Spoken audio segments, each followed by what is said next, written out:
Eventually. Eventually. He'll be calling in. So we hope everybody's doing all right out there. How's your Sundays been? Let's see. Sent you the link. Right? Yeah, we are. Look at us. There we are. Oh my God. I hate doing stuff like this. Yeah, we're a little outside of our comfort zone, but we got nothing else to do. And we figure it's always great to reconnect with friends. And one of the things that this physical distancing has made us do is find how close we can be socially. So we are using any social media platform we can to connect with friends far and wide. And what better friend to connect with than Butch Bradley? He's a headlining comic in Las Vegas, and we were able to go see him this past June/July when we were in Vegas for the Super Show. He's hysterical. One of the funniest people that I've ever seen. And if you know me, I don't laugh very often. So that's true. For him to have me laughing the entire show is a feat. So we will see. And Butch and I worked at bars together, kickbox together. Sorry, guys. So this will be fun. And Gil, thanks for tuning in from Israel. Mm-hmm. Yeah. Gil's the guy in all the pictures laughing so hard I thought milk was going to come out of his nose.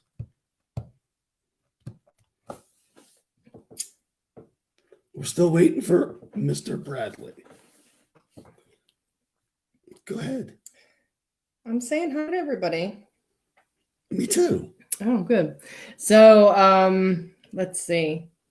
This afternoon. Funny things to talk about. What have we been up to? Work. So I think the funniest thing that we've been up to is figuring out how to get a split screen. Oh no! To be able to do this interview, because I don't know about you guys, but apparently Facebook stopped doing split screens for live. And I'm not technical in any sense of the word. So who's on? Jeff Crow, Monica, Tim Rook, Carl, Alan Garcia. Alan's getting a cigar and a scotch. I'm so jealous. That sounds wonderful. So a big hello and a big shout out to all our martial arts friends. We are all trying our hand at this online, at our online virtual classes. So Zoom has been a godsend. And Gil, yes, Zoom is a good app. But we wanted to make sure we could do this through Facebook. So we're using, and we're not getting any kickback from this, but to anybody who needs ideas, it's called Be Live. And you just you send a link, and the person you send the link to has to have the app downloaded, which is one thing we forgot to tell our guest. Good thing Butch is a good old friend and not, going to kill us. But, so you just send him a link and he'll sign into the broadcast, and pretty soon you guys will be able to see all three of us. Bob Ramo. Hey, Bob. Bob, you have internet in the mountains?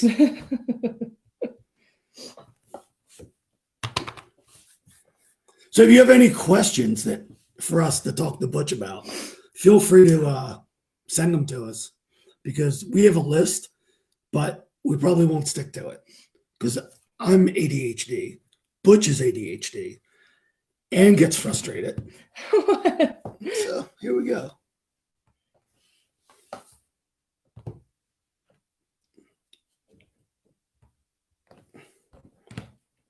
So, Ian, how's everything in Canada, my friend? We miss you. Tell Natalie we said hi. Ian, how are you? That just got out of your nose. I try not to spit on everyone either. Who else is here? Did you guys all know that this was going to be the Anne and Ernie Kirk comedy show? No. We are definitely not headliners in Vegas. Gil sent us workout ideas from Israel. Thank you. Ryan. Oh, look. Hey, Ryan. All we need now is Jason. So how's Butch doing, Mr. Kirk? I'm waiting.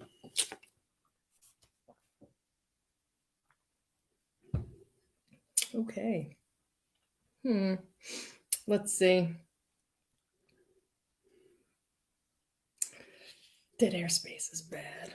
It happened so much when I was a DJ, though. John Carlo, are you there?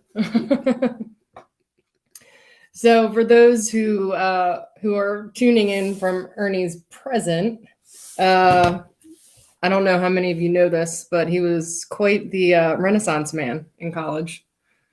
DJ, bouncer, literary,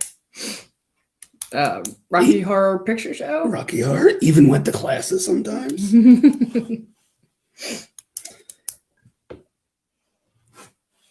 Where's our boy? Who's that? I don't know. Tell us a joke.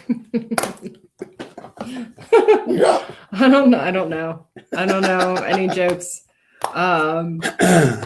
I'm the serious one of the group. Let's see. Something funny. So our 10-year-old came up with a joke. This is all I have. This is all I can say.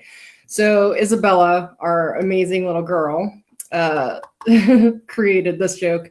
I wonder if Butch will put it in his set. Probably not. How do you throw an outer space party? How do you throw an outer space party? You plan it. Dad joke. Little girl joke, anyway. Hey, Jason. Hey, RJ. How are you guys? Talks about Croft Camp. All right, Kit Tim Rook. Yeah. So Croft Camp. Croft Camp is an awesome 3-day event in upstate Pennsylvania, where we're bringing together 20 of the coolest guest instructors that we can find, and it'll be in August. So it's kind of like the party. That's a dad joke. So after we've flattened the curve and made sure we kept as many people as possible safe and healthy and happy, we'll go celebrate with firearms, Krav Maga, and Brazilian Jiu-Jitsu. I can't think of a better way to celebrate the end of quarantine and, celebrate life and fun being with friends. So Byron, our dog's joining in. Yes. So it's an extraordinary event because it's people coming together for the love of training, just to hang out and network. It'll be August 14th through the 16th.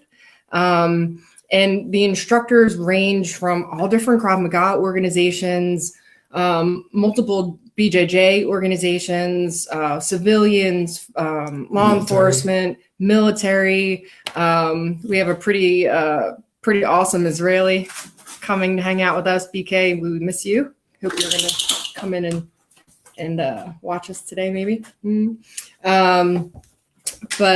then what makes me really excited about this year is that we have a phenomenal female instructor lineup.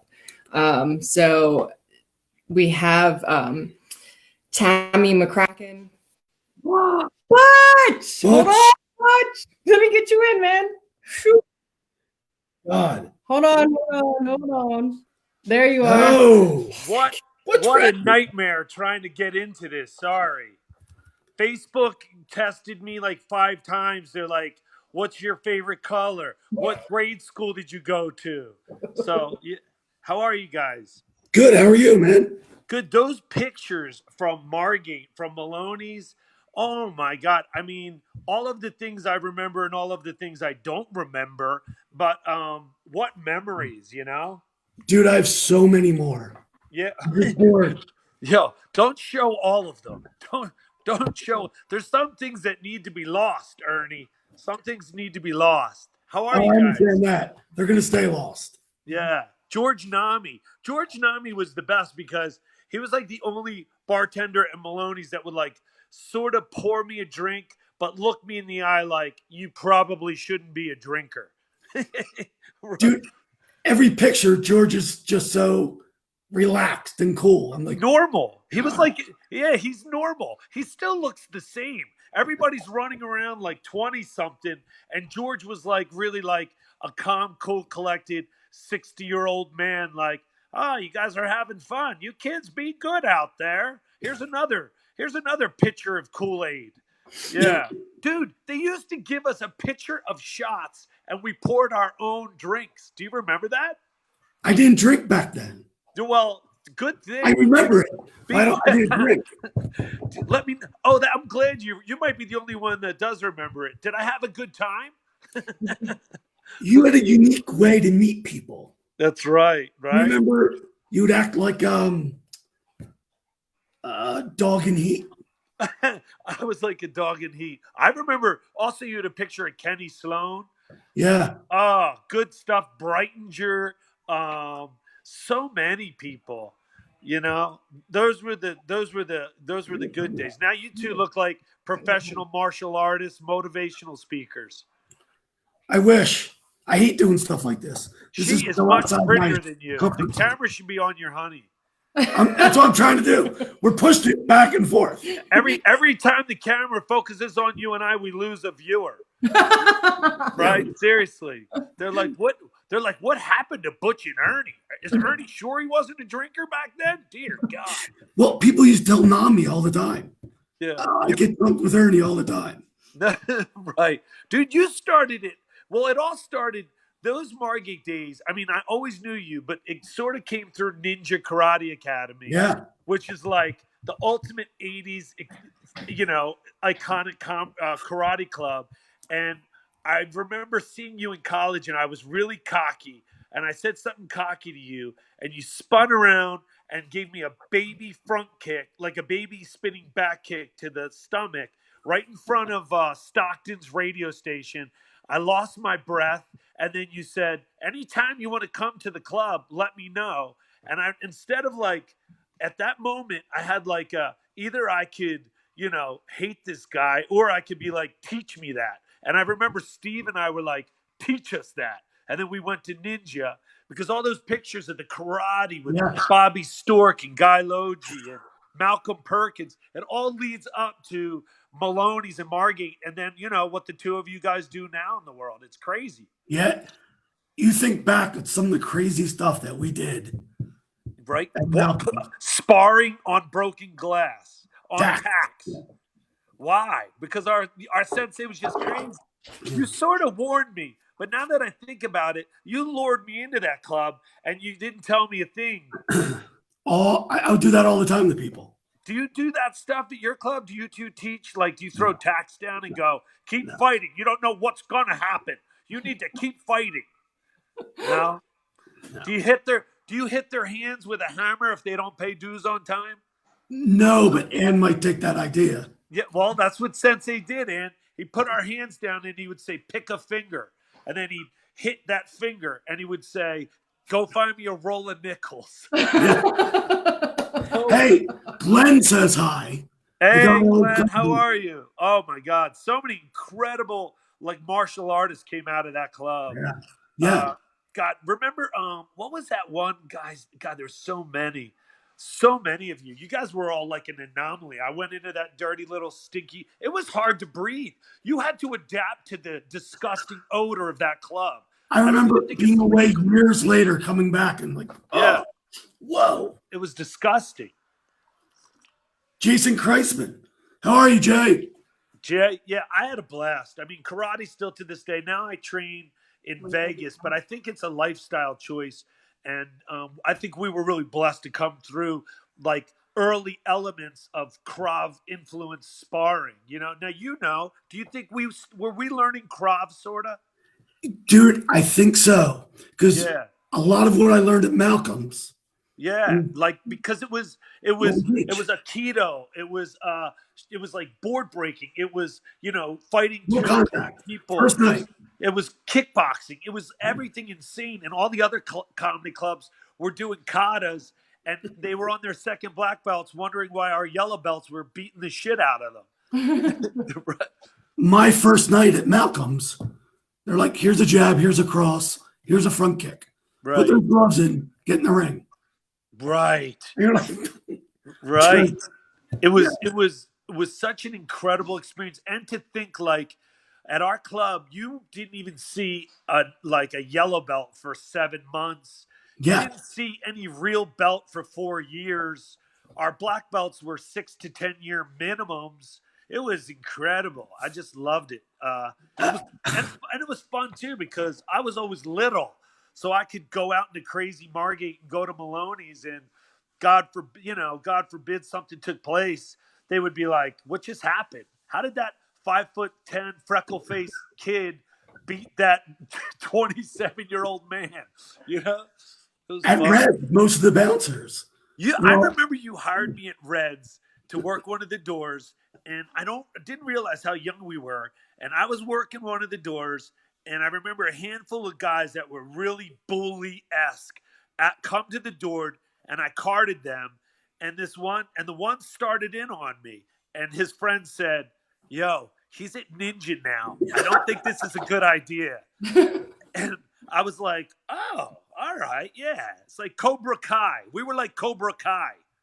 we really were. Jason, I don't know if it was my brother I sparred the first time, but whoever it was punched me in the face a lot. This face is a ninja face. Right. Nose, scars. Yeah. Yeah. You have like some of the nastiest feet. I just remember I always tell this story, but I remember we were managing I was managing Polo Bay, and I said, "I know the guy we need for head of security." And all of our doormen were football players. They were all 6'4", 6'5", like giant dudes. And I brought you in, and they were like, "This doesn't add up." And I was like, it's gonna add up. It's gonna add up quickly. And they all loved you and followed you, did whatever you said. And then I remember a fight broke out, and there was like 5 guys the guys in the fight grabbed you and pulled you out of the emergency exit, and then they leaned against it so we couldn't get out. And I come running up to the emergency exit right there on right there at what's Club Tomatoes now, Margate. And the doormen are like, "We got to get out there. Ernie got pulled out alone." I go, "I'm not worried about Ernie. I'm worried about a lawsuit. He's going to kill these guys." That was fun, man. Yeah. Everyone hearing these stories is like, Margate must have been insane. Yeah. Don't be fooled by Lucy the elephant. Oh, no. No. Jason was talking about fight and memories. Wow. Oh my God. That's a long time ago, Jason. Yeah. He just I thought I was dating myself. Yeah. Yeah, memories. Yeah. Margate is still an incredible place. I still miss it and love it. And we were lucky to have such a special place, Margate, Ventnor, early Atlantic City, Longport, to grow up and have all of that. So tell me, how many, you're in Philly, right? You guys have a club in Philly. Westchester. Nice. You moved up. You went from Philly to Westchester. Thank God you met her. She changed your life. Oh, that's true. Yes. You'd still be in Ventnor, dude. You'd be running around with 2 different colored sneakers and shorts with a bucket, pulling your teeth out and telling kids they owe you a roll of nickels, which actually, looking back, is not a bad thing. He's a legend. But I think that, yeah. So fun. Also fun. I'm bumping in. You should put up those pictures from Israel. I did put up a few.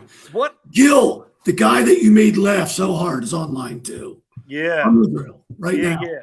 They were, hello, Israel. Mishpacha. I love you guys. That was crazy. I'm like, in Israel, in Tel Aviv, less than a mile from the two of you. And I'm like, wait a minute. Did I just see Mike Chofie's like, Ernie Kirk is like nearby us? I go, that's impossible. There's no Yeah. way. You know, Glenn reached out to me. He goes, Butch is in Israel. I was just finishing up an exam at Wingate Institute in Right. Georgia, and we were headed to Tel Aviv. And I was like, we got to hook up with Butch.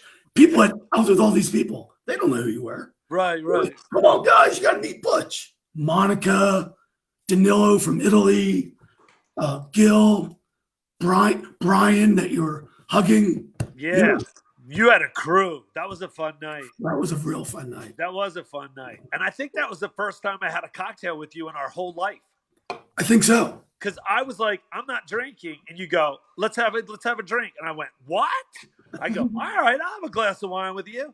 And we had a couple cocktails, and you were normal, but you don't have my genetic disorder. I'm like normal, and then I end up on top of a building with like, Israeli police surrounding me, so it's like, yeah, but it's cool. It's crazy. All those people coming out of Margate, and I'm in Vegas now. How's everything affecting you? Are you on lockdown? Yeah, this is our new dojo, our house. Right. We're doing online classes. That's what I was going to ask you. You're teaching online? That's killer. Yeah, and I told you, I just did a corporate show from my living room, which was insane. But I felt really blessed that I'm getting a call to do a corporate show for, this giant app thing. It's called Play Mobile. And they do all the slot machine games, all the poker games. So at the end of it, and Carla, my girl, was sort of like the director and, helping me and work the camera. And when it was over, she's like, "Oh my God, you killed it!" And I felt sort of like my brain had just gotten destroyed because I'm performing to my cell phone, trying to figure out cadence and are they laughing? What's happening? And when it was over, the lady in charge was drinking wine. She looked so wealthy, and she goes, "I was just thinking, this must have been really difficult. You're kind of crazy." I was like, yeah, well, it was. And we pulled it off. And getting a paycheck right now like that was a blessing. Yeah. Crazy. It's tough all around. Right? But, hey, wait, since you're talking about stand-up, talk about when you met JT and the Black Rifle guys. Okay, so all the Black Rifle dudes, it's really weird how I met them. I was in Bagram, Afghanistan, with Avi Lieberman, which ironically, that's who I was doing a show for in Israel for Kobe Mandel Foundation. And actually one of the only comedians I ever toured with that couldn't wake up during a rocket attack. He could sleep through them because he grew up in Israel. Wow. Yeah, crazy, right? So we're doing a show. We were doing shows there, but the comedians that came before us said no to a lot of work. So my escort was insulted, and he's like, "Well, I didn't book you any shows because the last guys here wouldn't convoy. They wouldn't do." I go, "Hey, I'm not like that. This is like my 8th tour. I need to work. I want to work." And he's like, "Well, I don't really have anything for you because," and he was sort of busting my chops. So I went to the flight line. I knew everybody by this time, all the SF guys. And I go, "Look, anybody going out to like a forward operating base that can give me and my buddy a ride? We'll do a show for the guys and then we'll hitchhike back."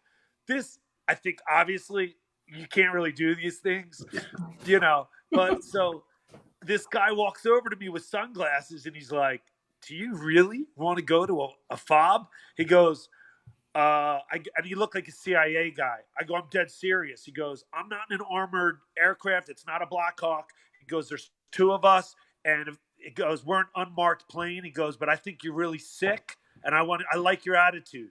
So he flew me in a Blackwater plane with all the mail and who knows what else was really on board to the border of Iran. And we landed.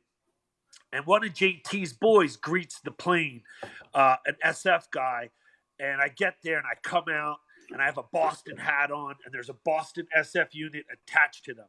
And there's nobody there. And I go, "Where is everybody? We want to do a show." And he's like, "Who the F are you and what are you doing on this plane?" I go, "I hitchhiked. I'm a comedian. Where is everybody? I want to do a show." And he goes, "What?" He goes, "They're all out. They were all out on duty. They were out doing, whatever it is they do." And he said, hold on. He stepped back, got on his radio, and he said, went over to the Blackwater guys, and he goes, the comedians are Mayan. Like 6 dirt bikes show up, and we get on the back of dirt bikes, and I go, look, I don't want to leave my guys. Can the Blackwater guys come with us? He makes another phone call. They put them on dirt bikes, and they ride us into a village. I swear to God, this sounds like a movie and a lie. They ride us into a village. I am like, it was so incredible and terrifying. And then they pull us up to this little house behind some fences with guys that looked like they were Afghani, but they weren't. It was like you with a really big suntan and a beard. You know what I mean?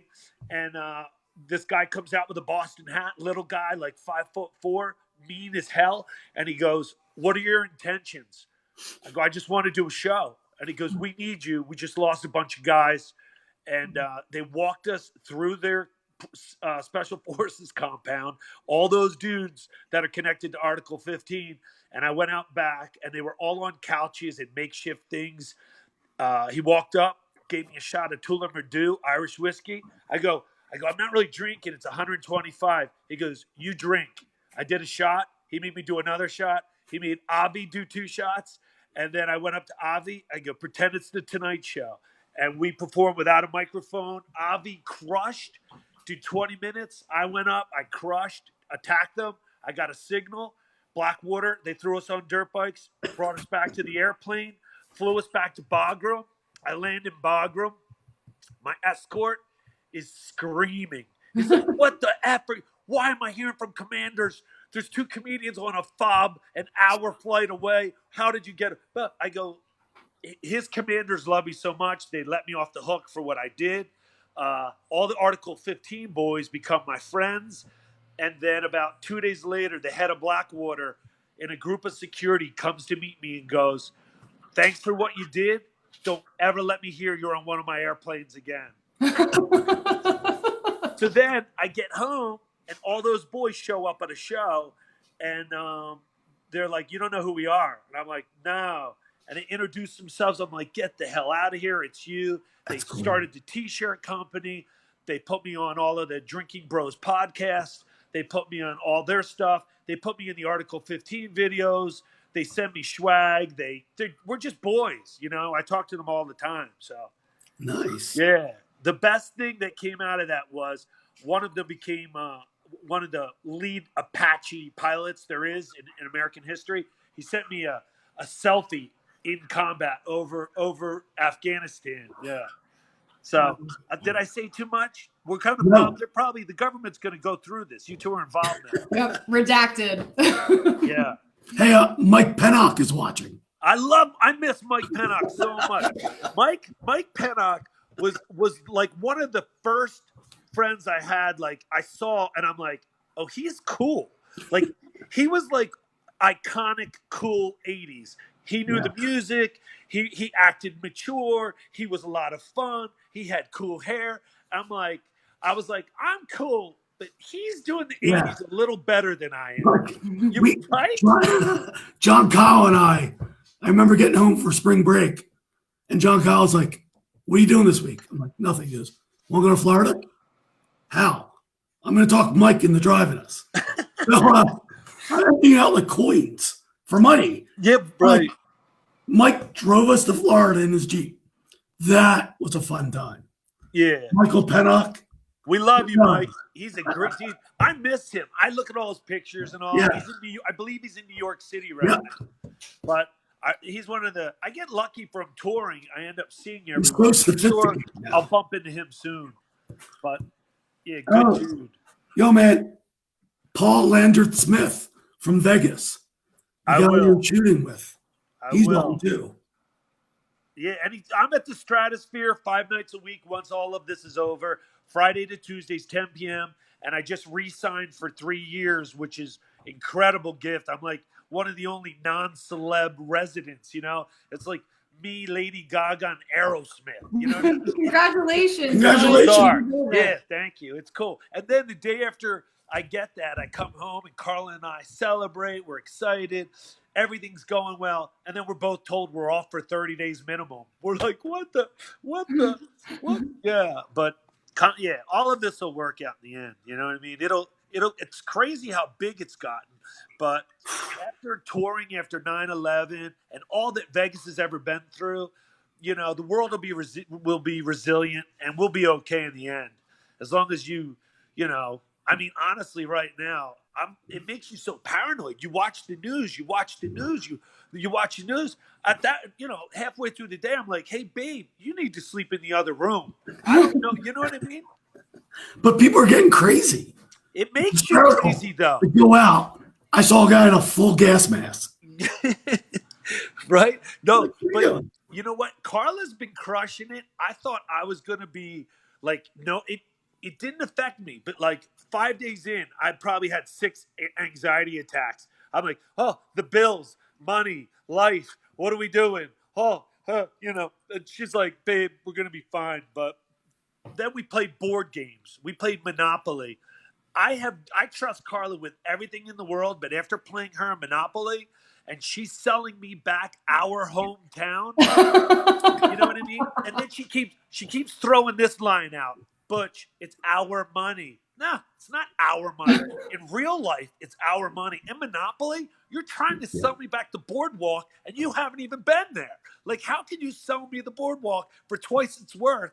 You know? And I looked and I thought, you know what? I don't really know this woman. I don't trust her anymore. I don't trust her. She looked at me funny. We were watching movies. And I'm loading ammunition. That's love. You know? That's love.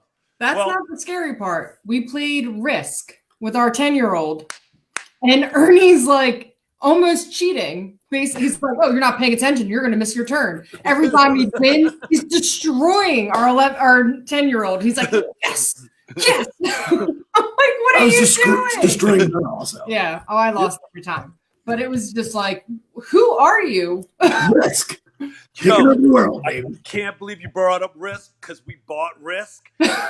But after she wiped me out with Monopoly, she's like, we should play a Risk. I'm like, I'm not watching you take the world over. I'm good. And I'm like, that game can cause Monopoly is always a fight. It's always a fight. And I don't know a soul who has ever finished Monopoly. Risk, you almost don't finish either, right? Yeah, but we haven't finished it yet. Yeah. Carla and I have, you know, as all this craziness started, you get worried about crime and all. We have the 2 kids, the 2 Dobermans. I'll take you over. Baru, say hi. What's up? Hey, puppy. And there's Besso. Can you see Besso? Sleeping. Yeah, there she goes. But we have Baron. Like with all this craziness. Carla's Texican. And I'm thinking, I wonder how she feels about weapons. And then as soon as this craziness went on, she was like, babe, we need a handgun and like an AR-15 ASAP. I was like, oh my God, I wish I had a ring. I want to get married right now. Right? But the Dobermans are like a walking AR-15, you know? They're good. Right, Besso? Besso's going to Ninja Karate Academy this fall. We stopped by last year.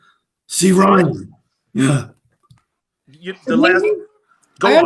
I understood more about how he runs his school after going there, because it still has the peculiar smell and the way it was. And I'm like, oh, all right. Like home. I see how we run things now. The smell. He loved anything that bothered you. Like if he saw you come in, Malcolm would see like maybe you saw something was dirty. He would go, put this sock in your mouth. Like he would say crazy stuff. Stuff. I have mouthpieces everywhere now. Mouthpieces. That was the thing. I forgot a mouthpiece once. And I was like, I'll spar without it. Nope. Opens up a drawer. Yeah. He pulled out a mouthpiece. Yeah. Put this in. I'm like, no. You know what's crazy? By the time you were a green belt, you were like, Sensei, I need to borrow a mouthpiece. Yeah, right? Your face. Yeah. The last time I was lucky, I got to see Malcolm before he passed.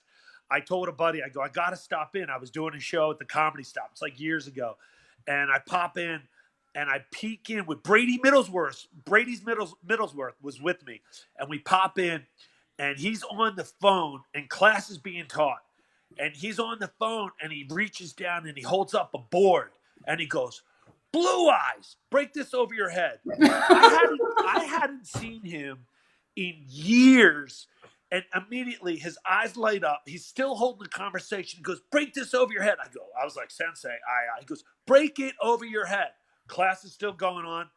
Brady Middlesworth looked at me like, "What?" I break the board over my head. And he's like, "You go." And he grabs another one. He goes, "That felt good. Break another one. Break another one." So I broke 2 boards over my head and was lucky enough to see him before, he passed. It was killer. Dude, at his memorial, it was packed. And I was there with Donna. I think I was sitting with Donna and some other people, maybe Kathy Colts. Kathy Colts. And Doug Bianchi. What a fighter. And they kept saying, "Who did Malcolm ever do this to?" And everyone's raising their hands. Who ever did this? Everyone. And it's things you tell other people about. Right. And they think you're lying. Yeah, they would think you're sick. They would think, why would you go there? Why, what? Dude, he would sit in the ring in a split, airborne, and watch us. And I was just like, every now and then I was like, does he really know karate, or is he tricking all of us? And then it's almost like dance moms.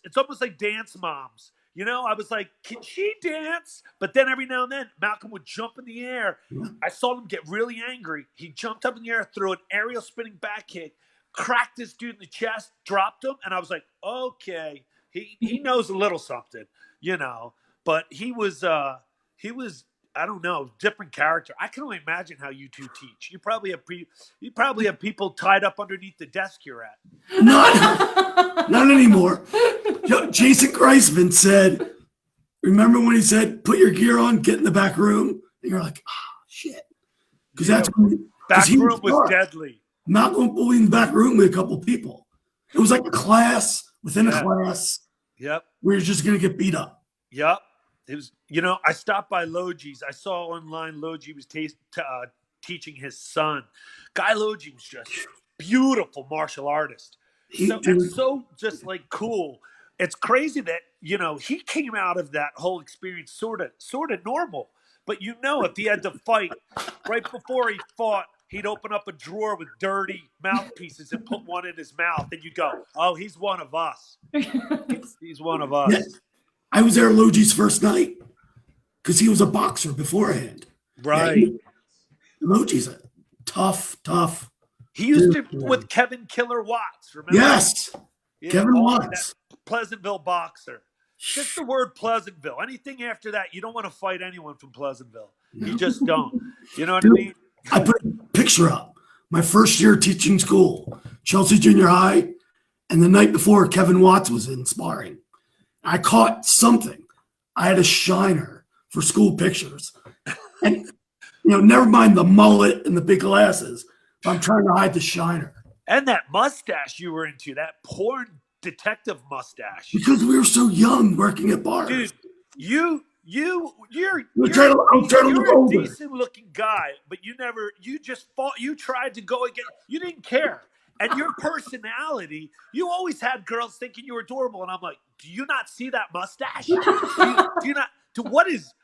One time, and I don't know if you know this time, one time they're at this monster party, and I hear this from somebody, him and Steve Radinsky. They go to this party. First they stop at a thrift store, and they buy matching suits that are polyester. So they go to this party. They're going around, they're dead sober, and they're entertaining, and everyone thinks they're nuts. They go into the room where all the coats are kept, and the story that I'm told is, yo, do Ernie and Steve fool around? I go, no, what are you talking about?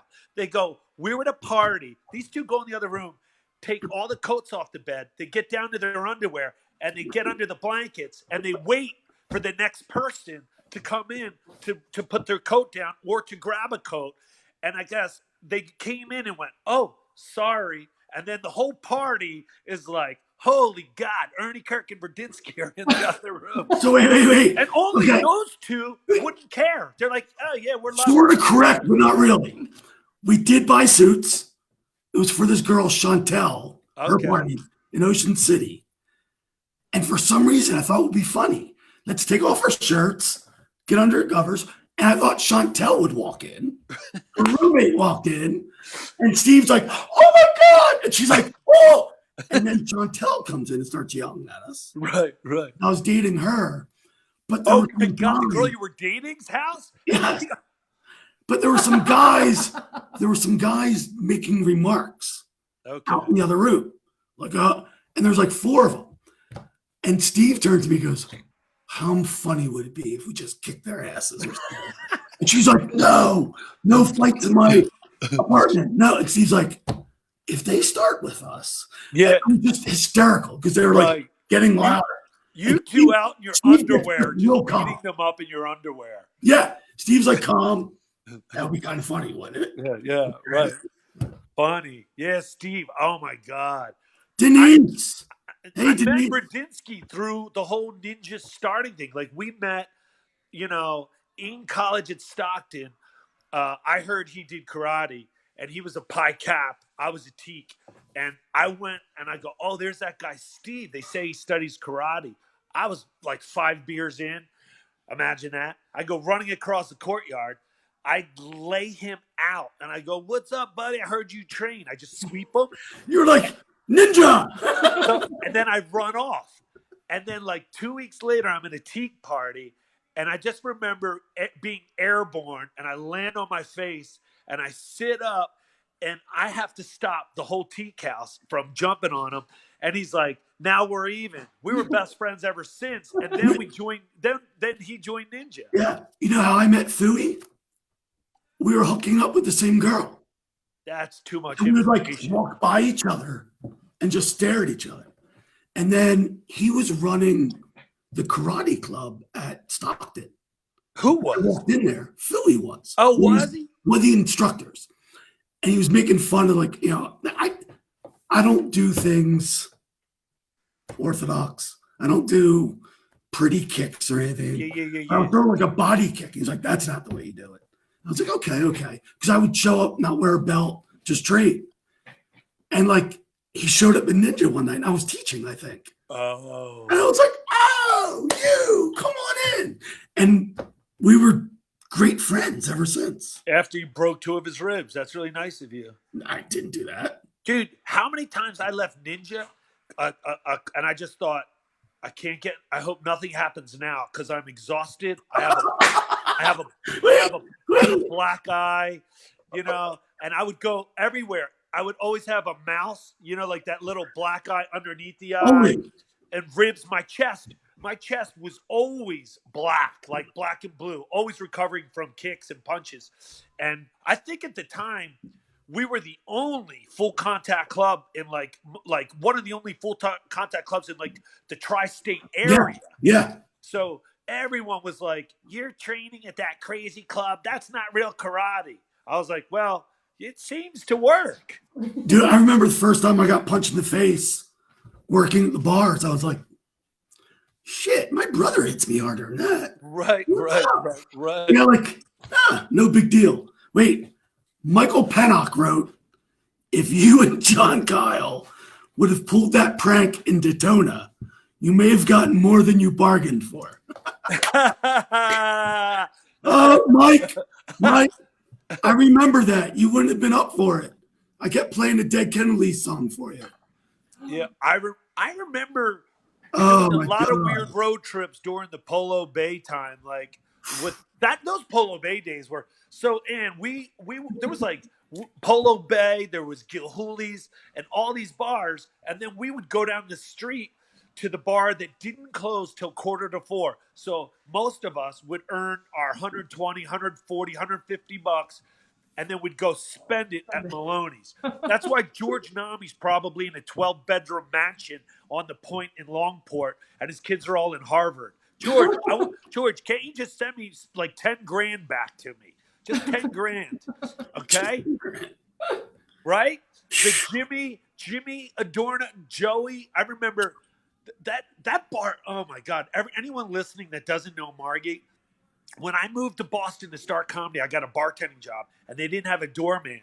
And I go, hey, when are all the doormen coming? And they go, we don't have fights here. I go, what?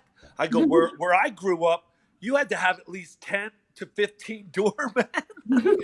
Dude, I remember working the door one night at Maloney's, and I almost got the shit beat out of me. People skipped on a bill from next door. Okay. One of the waitresses came, and I found the guys, and it was packed. You know, Maloney's was, Yeah. you couldn't move. It I was like, yeah, you got to fight. I realized they were surrounding me. And I was like, oh, you know, and you wave your arm, Dorners, jump the bar. I think Kenny Sloan was like everyone there Right. was ready to brawl. Right. And I was like, okay, I'll be outside reading my book. See you later. I remember one of the million times that bar emptying and me trying to run to help, and the whole pile landed on top of me, and Larry, the bartender, and another bartender could see my feet kicking, and I didn't get hit. Nothing happened to me, but there's a battle on me, and I'm just suffocating to death. And each of them grabbed my feet, a foot, and they pulled me out. And I was like, thank God, man. It was scary down there. It was fun, dude. That was crazy. People always, when I travel, they always think I'm like, I have this extra energy or there's something a little different. Well, maybe this podcast will help them understand. I always tell people it was the numerous concussions I suffered. Right? Wait, Chris Koch says hi. Chris Koch, every photo Chris Koch has, he's got a beer and his feet in the air. I don't think he even experienced COVD. I think he's been on some island with a boat. The guy's living a dream life, and he used to chase me on his bicycle as a kid and terrorize me. What? He terrorized me in high school. He terrorized me in grade school. He would come up behind me, and we'd ride his bike, and he would laugh, and I would cry. Chris Koch bounced at Reds. And I remember one night, he was like, someone was giving him lit. And he's like, okay. The guy leaves with a couple people. Chris takes off his shirt. I'm going to go on a bathroom break. I'll be back. Runs like a block. I think to hit the dude and then comes back. Okay, I'm good. He became a police officer, right? Yeah. John Kyle. Yeah. John, I don't think Chris and I used to get you to start fights. Yeah. You were just a magnet. John Kyle. I remember Ann Edmonds comes. I think John's in the bathroom trying to get out, and people aren't letting him. Or wait, I love that you called it a bathroom. For anyone that doesn't know, it was a corner area with a hole in the ground and men just peeing into a bathtub and on the wall.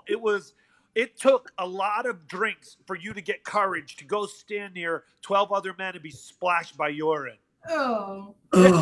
Exactly. And John was on the floor. And they kept pulling him back. John, I miss you. Chris Sweet Caroline, ho, ho, ho. Good times never seem so good. That was incredible. Right? Yeah, you can't resist. We sang every night across the bar to each other. You had friendships with people you never actually got to go talk to because the bar was too busy. So they would always be in their spot, and you're like, hey, there's that girl in that spot. Hey, what's up? Michael Pennock has the men room sign. He took it off the door on closing night. Oh, my God. That's awesome, dude. I miss Maloney's. No, from Reds. Oh, Reds. From Maloney's. Yeah, wait. So that was owned by Glenn Klotz, right? Yeah. And his father owned the Washington Generals. Right. How cool. I talked to Mo Klotz a lot. He's a buddy. Yeah, you remember Mo, right? Yeah. Yeah, the grandson. Yeah. That's so funny. We talk all the time. He'll text me. It's so funny though, the connection from home. 2 a.m, Mo Klotz will just be like, "Yeah, I just saw something funny." I'm like, "What?" Okay, dude, cool. It's just funny. John Kyle, I did not make you fight your way out of Reds. Maybe what? Say that again. Started it. John Kyle said, I used to make him fight his way out of Reds. Reds was cool. Chris Reds was Notch, so cool. he had to move to Australia because someone was suing him for breaking their jaw. Was it the same guy? Yo, You know, so Reds Yo. is where the Hooters played. yeah, Mount That's so crazy. Ann's like, the Hooters? What is that? I know. Dead Do you Milkman. remember? I feel like, again, the Hooters are so, well, I don't even know what year that was. That was like the 80s, MPs early in the 80s. chest. Chris Koch. What'd he say? MPs in the chest. Remember? MPs. Malcolm would walk around and just hit people. I thought that was terrifying, to be honest. It was tough to like stay at that club because I would come and know that he was going to hurt me in some deranged way, and I didn't even know what I was doing. Oh my God. Like, it was before I understood the concept. I was like, I don't get it. So we just get the shit beat out of us every night, and then eventually we learn how to do this, you know? Pretty much. And that's what happened. I remember Ryan, Malcolm's son, Sensei Ryan, at 16, he looked like he weighed 100 pounds, and he was teaching a class, and like a 35-year-old Atlantic City cop was sparring with him, and he didn't believe or understand why a 16-year-old kid was handling the round robin. And he hit Ryan hard, and Ryan went, okay, we're going to learn about power now, everybody. And Ryan hit that guy with a kick and a punch and put him down to his knees. And he said, does everyone understand power now? Yeah. That happened a lot. At 16. Hey, Kathy Colts used to work at Reds and teach at Ninja. She says hi. Kathy was a badass. Oh my God. I Kathy. remember, Kathy, this is really weird, but I've never seen anybody do as many sit-ups as you in my life still to this day. Oh, she was like Kathy fit Colton as can is be. just ripped. Yeah. And you know what? Sensei Kathy told me, I remember she caught me once. She goes, are you pulling punches on me? And I was like, and she goes, don't pull punches on me. And you gently lit me up, and I never pulled punches again. Not that I ever got one in on you, but yeah, she was unbelievable. A keto master, pretty much, too, also, Yeah. right? Yeah. She did a lot of Aikido with us. Hey, Denise says Reds is where Personnel played. Phil, why aren't you listening? Phil from Personnel. Do you remember them? Yeah, of course. Of course. Yeah, yeah. Dude, I would go in that. So, and he got me this job there, and I was like an 80s music freak. He'd go in the other room, and Rez was really quiet at that time. And I would just go in the middle of the room and dance to The Cure. I was the worst doorman ever. He's like, what are you doing? I go, dude, I met some girl. I'm dancing. I'm dancing, dude. The Cure. Yo, Flock of Seagulls is on. Go away. You're bothering me. Go. Oh, Troy. Troy was the best. Chris Koch. I put a picture up of him. I learned so much. I do seminars, preemptive striking, cheap shots. A lot of them came from Troy. Troy, you have the best cheap shots with people. Yeah, well, I think that was like one of the early weird lessons we learned in our weird ninja was, I remember Sensei was like, if you feel threatened and you have a little imaginary circle around you, he was like, I remember I was like training somewhere strange because he goes, make sure you hit him first. I was like, yeah. What? He's like, make sure. He's like, you're not going to be hit first, Butch. And then I remember he'd just tell us crazy shit. He'd be like, what kind of shoes was that guy wearing that just walked away? Like, because he'd want you to know he made me so paranoid. I would know what people's shoes were, how close they were standing to me, how much they've had to drink. Still, he's probably the reason, him and my mom are the reason I have 2 Dobermans. I love your mom. Oh my God, I'll send her to your house right now. Send her. Hey, wait, John, who is the band that we fought their entire entourage? John, is that the one where you took the cue ball to the face? Or was that the one where outside where you had a shot glass palmed in your hand? Ready to hit someone, John? That's funny. Wow. We were in some fun fights those years, John Kyle. This is so crazy. This podcast has become so nuts. Like, this podcast is going to be used in court against me one day. They're like, Mr. Bradley, so the guy charged you on stage and you threw a front kick and then knocked his wife out? I felt threatened. She was with him. She was wearing stilettos, and I was taught to not let them get near me. Mr. Bradley, we're looking at this podcast here with you and your friends. Looks like you had a quite violent upbringing. Well, that's why I won, sir. I also finished that set and got paid after that gig. Yes, John, it was the one with the glass. Yeah, that was a big fight. That went like across the street outside. There's got to be one person writing, are you people mentally okay? Like, are you healthy people? Like, no, but people are writing, I understand you now. Dude, my first major concussion, I think I was sparring with John McRae, who's a beast. I was in high school, junior in high school. I don't remember anything from the day. Supposedly John hits me, I go down, I get back up, and they're like, oh, you're standing. Continue sparring. All I know is my parents come home at night. The car's on the front lawn. I'm in boxing gloves and headgear upstairs. So I drove home with gloves on, I guess, and headgear, and parked the car on the lawn. Wow. I remember my dad's like, you're done. No more. I'm like, no. But I think I was like a junior in high school or something because I just started driving. And that was concussion number one. Ooh. I'm Jason, sure I've you had were a there? couple, but I don't remember them. Like, I Tell never me had about it. one. Like, my green belt test, I thought halfway through my green belt test, I thought like there was a rational thing in my head where I was like, I could just tell them I'm done. Like, I could become the adult. I could say, hey, maybe this is as far as I get.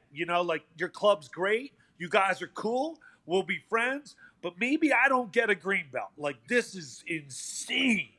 And it was insane. But I remember you prepared me. You for would it. never be And let out that door. What? No one would let you out that door. I kind of figured that out. Yeah. But, and then I can't remember this guy's name, but I think the two hardest punches I ever took, I know I could see them in my mind. You and Steve had the hardest kicks. Logie was always gentle. He was nice. What's his name? Oh my God, I can't picture him. He lives in Florida right now. Tall, dark hair. He punched harder than any man I ever had. And then this guy, he became an Atlantic City cop. Really good boxer. Big dude. Oh, I wish I could remember.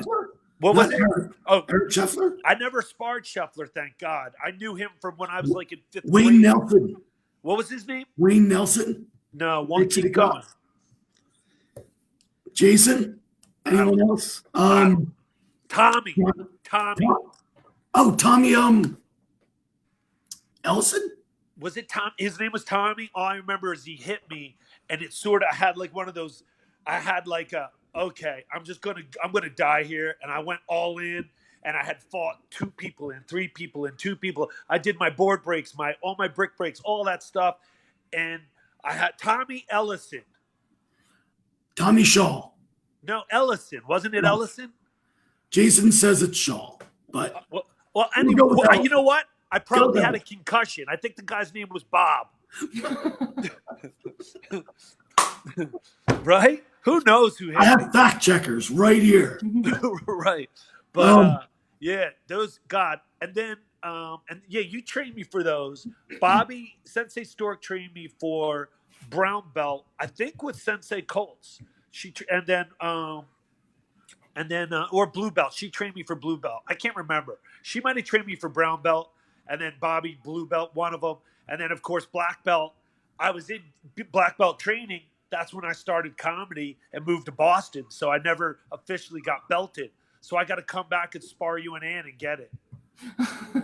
That's fine. Tommy Adams. You recorded so I could see that I made it through. Sure. Yeah. Thanks, Chris. Dude, those tests were unbelievable. I remember one of my hardest tests was I was in LA by myself, test for black belt in Krav. It was like 5.5, 6 hours long. And I was done. And I remember an hour into it, I was like, I want to leave. I'm done. And I was like, but then I'd have to redo that hour. And it was like, will they let me leave? Because you couldn't leave at Malcolm's. If you were testing, you're either walking out at the end of the test or you're dead. Yeah. How's karate and let's say martial arts period, it's evolved more into street preparation style. It's almost like, especially with the influence of UFC, which so strangely I'm circled by all these pros now are my friends. You have to have ground fighting, which we were dabbling in back then, and but we were pure. I was more of like a pure kickboxer, and then the ground fighting and Krav, and then you had to know to have your hands clasped and open, and all those elements. I mean, so do you think like the evolution of martial arts is sort of like, is UFC the peak, or is Krav also taking on that UFC ground fighting thing? Well, yeah. I mean, you learn from it. There's a hell of a lot more groundwork in Krav than there used to be. Right. But, talk to us about Budo. Yes, Jason. I love Jason Christ. What, Budo we talked about? Ground fighting Budo? No, just all arts. The fighting arts. Yeah. Tell us about your UFC connections, man. You did a couple things with people. Yeah, I'm Frank Mir has become a friend, and him and Richard Hunter host phone booth fighting. I've been blessed to interview Frank for my Land of Giants that I interviewed the both of you on, and then I interviewed Bella Mir, who is his daughter, who is like premier female jiu-jitsu fighter in the country right now, in high school, just wasting the boys, and her goal is to go into the Olympics and then maybe go be a pro. But Max Ropakov, he's right now UFC's dying to get him in. He's a buddy. Robert Drysdale, legend in the sport. So many legends. They all come to the club. Adam Hunter has a podcast. He's a comedian friend, and he has a show, and they all show up.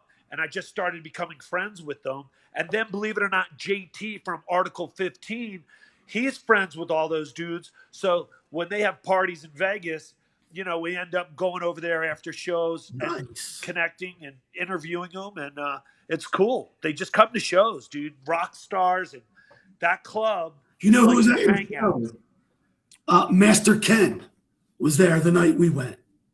Oh, yeah. He's a funny dude. Yeah. I walked by him because he was in his regular clothes. Right. Yeah. Yeah, LA Comedy Club, people. If you're in Vegas, I'm at the Strat Friday to Tuesdays. I'm also on Instagram, Butch Bradley Comedy. Anytime you come and, bring this podcast up, I'll comp you in if you mention Ann or Ernie or Margate, or maybe if you swing at me, you should swing at me. Just punch me in the face. Punch me in the face. That's get you a shot in a beer, and then You shouldn't say that because people. Yeah, don't do that. Yeah, don't do that because although I love everyone at the LA Comedy Club, I'm not surrounded by the Maloney's door staff. So they're retired. Listen, we don't want an episode like Steve and Glenn in the casino. Yo, you know what's funny? Grappling no fights in Vegas. I don't see fights anywhere except where we grew up. Where we grew up is the real Jersey Shore. City. Nothing matters. Nothing. It's bizarre. Bets are off. And then the cops show up, and then you're fighting, and then your cousin's a cop, and he's like, "You need to run that way because I'll arrest him." Like, it's like, what? Don't take Amherst Avenue. We're waiting for you. Go the other way.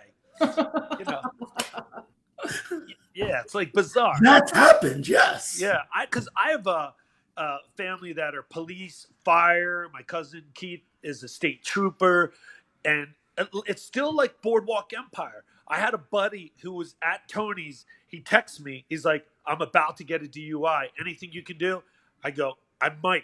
I hang up. I text somebody. 5 minutes later, my buddy sends me a video of them driving away. And he goes, "I don't know how you did that. They told me not to touch my car then." I go, "You touch that car and then this whole situation changes in a different way. But I love at home how you can just text somebody, like, or you can say, do you know anyone that knows how to put bathrooms in a house? Oh yeah, Mikey, I have a guy. I firefighter. know a guy. He'll come over. He'll do it. Yeah. Good stuff. Rant City's a fun place. So what's the game plan for you after this quarantine stops? What the two of you you're running one club now or two clubs? One club, but I have an organization that we're running. Awesome. And seminars, and Ann does a lot with physical therapy, kettlebells, women's self-defense. That's killer. I need to get another shirt. I need that shirt. I wear the one you have, but the one you guys gave me from the event, but I got to get another cool shirt for stage. I'll send you a few. Yeah. And yeah, please do. When are you gonna any plans with it? Well, it's weird. You can't even speak to him. I'm like, when are you gonna come to Vegas again? You're like, probably after we're allowed to exit. That we're allowed to leave our house. Totally honest. The amount my girl Carla crushed. My cupboards are packed. I feel so guilty. I'm like, babe, we should cook for the neighbors. Like we should listen. We're ready we have 3 years of food in here. And she went into Sam's when the toilet paper scare was going on because we didn't believe it. So we really didn't have anything. But then she goes out on a tear and she comes back with cases of the toilet paper. And there's two of us because we thought we'll give it to family, we'll give it to friends. Did you guys go and store up? Were you nervous about this? No. You're both wearing diapers? Yeah. I've got ammo. You got the ammo, right. Yeah. Well, we got that too. Dude, you got to tag in the article. 15 guys in the Drinking Brothers podcast would love this podcast. We're talking about fights, guns, and dogs, and it's so bizarre. Yeah, they're like, were you ready for the quarantine? Yeah, I got ammo. I got 2 Dobermans. Yeah. Mm-hmm. And then I bought a bigger sign for Beware of Dog. I bought a Beware of Dog sign, which is really ridiculous when these two are out front. Steve asked us to please mention the toughest coat checker in Polo Bay's history. That was what, Michelle? Yeah, right. It was right. Steve, you know what's funny? Steve and Flavor, remember Jim Hall Flavor? Yeah. Those were the coat check guys. And Francine found out. Those two were making like $900 a night. They were coat checking, and they're getting like $5 and $10 and $5 and $10, and and Francine's like, those guys are killing it in there. And I think Steve would just sit there, flirt, have a cocktail, but Flavor was making a killing. Yes, Steve was good because even in Polo Bay, if something happened, even our coat room person was dangerous. So Steve's on right now? Yeah. Oh, I love him. He's got one of the nastiest kicks in the world. He's still got I think he's still on point. He should be teaching class with you guys. He should come visit. I know Glenn would love to grapple with him some more too. He still trains full time. I just train kickboxing and like weights and do endurance and all. I don't do a lot of ground. Drysdale's club where Frank Mir and all of them train, they always invite me over. But I'm like, I'm not up for the beginning of ninja again. I'm cool. Dude, I get my ass kicked at my own school in jiu-jitsu. I'm going to whistle for my Doberman and just go, somebody call 911. I don't feel like getting on the ground. I don't even want to be hit anymore. It hurts. You know what I mean? My back is pulled out right now just from trying to lift my dog the other day. So I've been walking around with my sciatic, dragging my back leg like a COVID zombie, and everyone just clears out when I walk into a store now because I'm dragging and yelling, ow, ow, ow. I don't want to fight anymore. I would just give them, I would call you and go, remember this face. And then I'd have you put it out on the internet. I'm not going to fight. I don't want to. I can throw, but my front kicks are still nasty. That's like my old man savior. So I don't have to fight. If I think it's going to be a fight, I'm just going to be like, zap. Okay, bye. Zap. Maybe an empty. If he goes down, I'll throw a little elbow and go, that's from Sensei Malcolm. Right? Oh, my God. Oh, I lost you. Go on. Oh, funny story. I was out with a bunch of people, and one of them knew a guy, and he was talking about he just tested in Krav. And the guy's like, "Oh, I used to kickbox." And I'm like, "Oh, where at?" He goes, "Lank City area." I'm like, "At Malcolm's." He's like, "Yeah." I go, "That's where I got my first black belt." He goes, "Oh, I couldn't stay that long. It was rough. It was crazy there." And I was like, "Oh, you should come spar sometime. Come hang out. Hey, you sparred at Malcolm's. Come on over." Right. He leaves, and a buddy's like, "Yeah, he was an enforcer." I was like, "Oh," and my other buddy's like, "And you're inviting him to come hang out." Well, but it was like, it was Malcolm's. Everyone was okay there. Yeah. His yellow and green belt were like brass knuckles and a 9mm, right? His black belt was a Cadillac with a trunk that had a drain hole in the back. Right? Yeah, of course. It's funny. That's what I mean. We grew up with mobsters, all the normal people, but then, I remember like all the mobsters coming to Polo Bay and all. Yeah. With all their like, it just seemed like all the girls were gorgeous and terrified. Like, I'm with him because he said so. Right? We always had mobsters in the clubs. Yeah. And cops. And security. I remember when the New Jersey Troopers, but they don't really, I haven't seen them. I don't think they really do it now with social media, but they would come to Polo Bay, like 10, 12 troopers, get crazier than anybody. Do you remember that? Yeah. Oh, yeah. Like Lou DeJoseph. I just said his name. He's probably going to hear that. And he's gotten me out of more trouble than anybody. Lou, I love you. Thank you for getting me out for all that stuff. Thank you. Yeah, and now I do shows for the troopers, and that's like my karma. My cousin Keith. I love doing shows for the troops and for the cops and troopers and fire. Any of that kind of world is always good. But it's funny because whenever I'm on the stage in front of them, I'm like, one of these guys, cuffed me and threw me in back of the car, and I wonder which one it was. Who is he? Hopefully he won't say hi. Put your mouthpiece in. No. Hey guys, does anyone have any questions for Butch? Any stories? Send them. Yeah, this is a goodie. I can imagine. A lot of people from a long time ago texting in. I'm frightened. People, I have stories too. Don't throw dirt. You know what? I have a plastic tub in my back room my mom just gave me, and I got about 400 photos. Just remember that. That's why I posted photos of myself with the mullet, the black eye. I was like, because when people see some of the other photos I'm going to post. You're like, I'm going to do it before they do it. Get it done first. Yo, you put out the bungee jump pictures. And you know what? Rizzo was talking about how insane that was. Remember, we drew numbers, and I drew number 1? Dude, I remember I wouldn't let go, and you were going to slap me. And the guy's like, "Don't do that." Yeah. It was terrifying. I'm terrified of heights. The guy went out and into the middle of a train. We met him.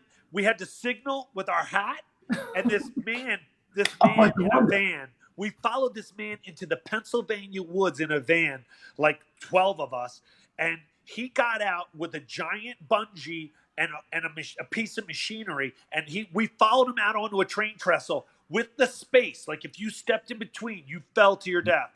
And he went out in the middle. And a little rope with a hook. And he drilled through the train track, and he put the piece of machinery in and threw the bungee over the edge. And then we drew straws, or we drew numbers, and I got 1. That was the most terrifying jump. It was so, it was horrible. It was up in the Towanda area. Wait, wasn't Glenn there? Didn't he jump over and say 1, 2, 3, 4 United States Marine Corps? Yes. And he jumped over. And Brady Middlesworth went fast. You had some problems. I was up there for like 2 minutes just trying to figure out it was horrible. Oh, and ready for this, Ann? We're down there, and then it was the other guy's job to pull you up. Oh my God. Sounds like a great idea. Yeah. Do you forget that part? No. Because bungee jumping was brand new. Yeah, we were born in 1805. People ask me like, you should put dates on those pictures. I'm Right. like, The trains were no, slow. We dude. weren't worried. Yeah. Wyatt Earp told them, "We'll slow it down for you kids. Have the horses pull them up now." Yeah. Right? Holy God. I remember trying to unhook and hook. I think Doc Holliday was drinking at Maloney's with us. Right? Right? Yeah. Good times, man. What else? No questions. No questions. All right. Hey, man, thank you. Thank you guys. I love you guys. And Thanks, I'm excited for all your success that you guys have done in the martial arts world. It's so incredible. So proud of you, Ernie. I'm so proud that you were doing that in Israel and everything. And I feel bad for everybody the two of you train, because somewhere they're injured. And they're going to tell the future stories about, remember when that crazy couple used to beat the shit out of us and we paid? Remember that? Remember that? We had to spit polish his AK-47 bullets. Remember that? Remember? We're like, no, there's a quarantine, Sensei. And he was like, you get your ass in here. You know, that would happen. Yeah. But love you guys. And anytime you're in Vegas, I'm at the Strat 5 Thanks, nights Butch. a week at LA Comedy Club. And hit me on Instagram, Butch Bradley Comedy. Love you guys. Thanks for the walk down memory lane. Love you, man. Thanks, Butch. Thanks, Butch. God bless. Hey, guys, thanks for watching. Jason, Gil, Chris, Morgan, Matt, Jason, Todd Peters, Dave, John Kyle, miss you, brother, Chris Koch, you too, Michael Pennock, Kathy Colts, you're the best, Elisa, Denise, I'm glad you made it on. Who else? Glenn. Thank you all for tuning in. Tim Rook, Ted Cam, Brian Myers, Paul Landreth Smith. You're going to be next interview, Paul. Shh. Thanks, everyone. We appreciate it. Thank you, guys. See you the next one. We'll be better at this for the next one. So hope you enjoyed our little prelude to the main event, which is great. Really do check him out. If you're in Vegas at LA Comedy Club, it's at the Strat. And he's always what's it? The name of the podcast that he does? Land of Giants. Land of Giants. Check it out. Pretty fun stuff there. And I think I'll be talking to BK, guys. The one and only Tisvel. I'll let you know what day, what time. Thank you. Thanks, guys. Enjoy the rest of your Sunday.